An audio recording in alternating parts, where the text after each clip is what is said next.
అదరగొట్టే కారం రంగు రుచి ఆచి కారం పొడి. ఇండస్ట్రీకి వచ్చిన తర్వాత ఇండస్ట్రీలో ఏమైనా సంపాదించుకున్నారా? నా లక్ కానీ ఏదైనా కానివ్వండి, ఇండస్ట్రీలో ఎంటర్ అయిన దగ్గర నుంచి బేసిక్గా నాకు చాలా మంది డబ్బులు కూడా ఇవ్వలేదండి. నేను డైరెక్ట్ చేసిన సినిమాల్లో నేను పూర్తి పేమెంట్ తీసుకుంది ఒకే ఒక్క సినిమాకి. అంటే ఇంక మీరు అర్థం చేసుకోండి. కొన్ని క్యారెక్టర్ కోసం కొన్ని చేస్తాము, కొన్ని డబ్బుల కోసం మామూలుగా సర్క్యులేషన్ కోసం చేస్తా ఉన్నారు. ఇప్పుడు ఏంటి సార్ పరిస్థితి? మీరు ఇండస్ట్రీకి వచ్చిన తర్వాత ఇండస్ట్రీలో ఏమైనా సంపాదించుకున్నారా? కుటుంబానికి న్యాయం చేశారా? మీ గురువు గారు చెప్పినవి పాటిస్తున్నారా? ఆయన చెప్పినవి పాటిస్తానండి. పాటిస్తున్నారు అంటే నేను నేల మీదే ఉంటాను, ఇంకా అందులో సందేహం లేదు. అంటే బేసిక్గానే నా నేచర్ అదండి. అంటే ఆస్తులు ఏమైనా కూడబెట్టుకున్నారా లేదా అని? అంటే ఇప్పుడు ఒకటండి, చేయి చాచే పరిస్థితి లేదు, అంతవరకు ఓకే. అంతగాని ఏహో సంపాదించేసింది అనేది నన్ను చూస్తే మీకు అర్థం అవ్వాలి, వీడు ఏం సంపాదించుంటాడు అనేది తెలీదా? కాకపోతే ఏంటంటే నా నా లక్ కానీ ఏదైనా కానివ్వండి, ఇండస్ట్రీలో ఎంటర్ అయిన దగ్గర నుంచి ఇప్పటి వరకు ఎప్పుడు నేను ఫుడ్ ప్రాబ్లం ఫేస్ చేసింది లేదు. చెన్నైలో ఉన్నప్పుడైనా ఇప్పుడు రూమ్ రెంట్ ఎలా కట్టాలి ఈ నెల అన్నది నాకు ఇప్పుడు లేదు. సాఫీగా వెళ్ళిపోయిందండి. ఎక్కడా నేను పెద్ద కష్టపడింది లేదు నిజం చెప్పాలంటే. స్మూత్గా వెళ్ళిపోయింది. అలా అని ఏదో పెద్ద సంపాదించేసాడంటే అది కాదు, అట్లా ఏం లేదు. బేసిక్గా నాకు చాలా మంది డబ్బులు కూడా ఇవ్వలేదండి. నేను డైరెక్ట్ చేసిన సినిమాల్లో నేను పూర్తి పేమెంట్ తీసుకుంది ఒకే ఒక్క సినిమాకి. అంటే ఇంక మీరు అర్థం చేసుకోండి. అయ్యయ్యో. అలా ఇప్పుడు నేను యాక్ట్ చేసిన సినిమాల్లో బిగినింగ్ డేస్లో ఇప్పుడు కాదు, నీది నాది ఒకే కథ తర్వాత నేను ఒక 4-5 సినిమాలకి నాకు పూర్తి పేమెంట్ రాలేదు. నేను అసలు అసిస్టెంట్ డైరెక్టర్గా, అసోసియేట్ కో డైరెక్టర్గా ఉన్నప్పుడు కూడా నేను పూర్తి పేమెంట్ తీసుకున్న సినిమాలు చాలా తక్కువ. అంటే ఇంక నేను ఏం సంపాదించి ఉంటాను అనేది మీకు అర్థమైపోతుంది. మొహమాటం ఎక్కువ, చాలా విపరీతమైన మొహమాటం అండి. అంటే ఇప్పుడు కొంచెం బెటర్. ఒక 5-6 సంవత్సరాల క్రితం వరకు కూడా నాకు విపరీతమైన మొహమాటం. అది తప్పు అని తెలియడానికి చాలా కాలం పట్టింది. బట్ అయితే ఏంటంటే అయినా కూడా నేను ఎప్పుడు అష్ట కష్టాలు పడిందో లేకపోతే ఏం లేదండి. నేను ఎప్పుడు స్మూత్గానే, బేసిక్గా దానికి రీజన్ కూడా ఏమై ఉంటుందని నేను అనలైజ్ చేసుకుంటే ఏంటంటే నాది మిడిల్ క్లాస్ మెంటాలిటీ. నేను మిడిల్ క్లాస్లో పుట్టి పెరిగాను.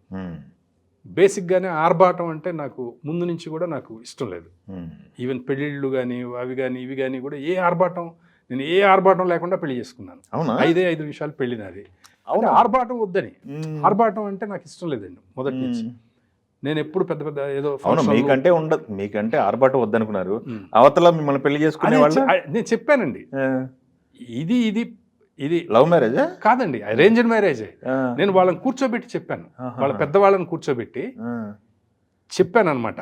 అంటే ఇంత ఖర్చు పెట్టడం వల్ల ఏంటి ఉపయోగం, ఒక్కరోజే కదా బాబు పెళ్ళి అనేది అన్నారు.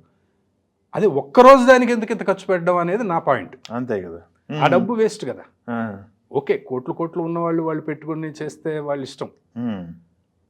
బేసిక్గా నా నేచర్ ఇది, ఆర్భాటానికి వెళ్లకుండా పెళ్ళి అయిన తర్వాత భార్యాభర్త బాగుండడం అనేది ఇంపార్టెంట్. అంతే కదా, పెళ్ళి ఎంత గ్రాండ్గా చేసాం అనేది కాదు అని చెప్పి వాళ్ళకి ఎంత ఎక్స్ప్లెయిన్ చేస్తే వాళ్ళు కన్విన్స్ అయ్యారు.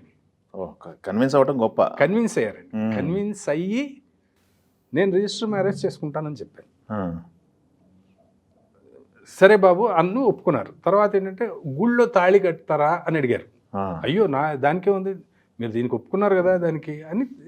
అలాగే 5 minutes మ్యారేజ్ అంతే. మా గురువుగారు వచ్చారు, శ్రీహరి వీళ్ళందరూ వచ్చారు.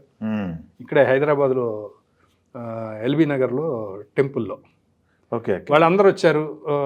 తాళి కట్టేసాం, అందరూ చప్పట్లు కొట్టారు. మేము వెళ్ళిపోయి రిజిస్టర్ ఆఫీస్లో సంతకాలు పెట్టి వచ్చాం, ఏదో భోజనాలు చేసాం, వెళ్ళిపోయాం. అంతే, అయిపోయింది పెళ్ళి. అంతే, ఏ హడావుడి ఆర్భాటాలు అవి ఏమి లేవు. అంటే నేను బేసిక్గానే అలా ఉంటాను కాబట్టి నేను ఎప్పుడు అంత ప్రాబ్లమ్స్ అంత ఫేస్ చేసింది లేదండి. ఎక్సలెంట్ అండి. మీరు చెప్పడం కాదు, ఆచరిస్తున్నారు చాలా విషయాలు. ఆచరించడం అంటే ఒకటండి, మన మెంటాలిటీ అది, అంతే. ఇప్పుడు నాకు ఇప్పుడు ఓకే అండి, నాకు ఇంకా డబ్బు వచ్చినా నేను ఇంతే ఉంటాను అంటున్నాను.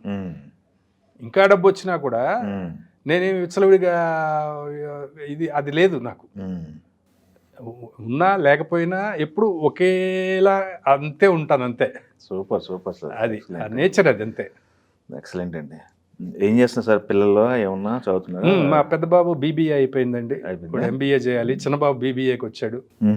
అట్లా ఇద్దరు పిల్లలు. వాళ్ళిద్దరు అబ్బాయిలే నాకు. ఓకే ఓకే స్థిత ప్రజ్ఞ శ్రీచరిత్. ఓకే. ఇటువైపు ఏమో తొంగి చూడలేదా? సినిమాకి అంటే వాళ్ళకి అంత ఇదేం లేదండి. అయితే చిన్నప్పుడు యాక్ట్ చేశారండి, ఇద్దరు యాక్ట్ చేశారు నా సినిమాలో. అవునా? మిస్టర్ పెళ్లి కొడుకు అనే సినిమాలో మా పెద్ద బాబు చిన్న బాబు ఇద్దరు యాక్ట్ చేశారు. ఓహో. అప్పుడు అదే అదే. అప్పుడు వాళ్ళకి ఏంటంటే మేము చేస్తామని వాళ్ళే అడిగారు. అవునా? Okay okay. అదే మీకేం వచ్చరా అంటే లేదు లేదు మేము చేస్తామన్నారు. సరే అని చెప్పి అందులో ఉన్నాయి క్యారెక్టర్స్ చేశారు. ఇంకా తర్వాత మళ్ళీ వాళ్ళకి పెద్దగా దాన్ని మీరు యాక్ట్ చేస్తున్నప్పుడు ఏమైనా సజెషన్స్ ఇస్తారా? చూసి చేస్తారు, డిస్కస్ చేస్తారా? ఈ పిక్చర్లో అసలు ఏం బాగాలేదు డాడీ, అసలు ఏం కరెక్ట్ అసలు అంటే ఇక సినిమా నచ్చిందా నచ్చలేదు అనేది మొహమ్మద్ చెప్పేస్తారు. ఇప్పుడు నీ యాక్టింగ్ కూడా ఇందులో ఎందుకో బాగాలేదంటారు, చెప్పేస్తారు. ఓ ఓకే ఓకే. విమర్శకులు ఎక్కడో లేరు, ఇంట్లోనే ఉన్నారు.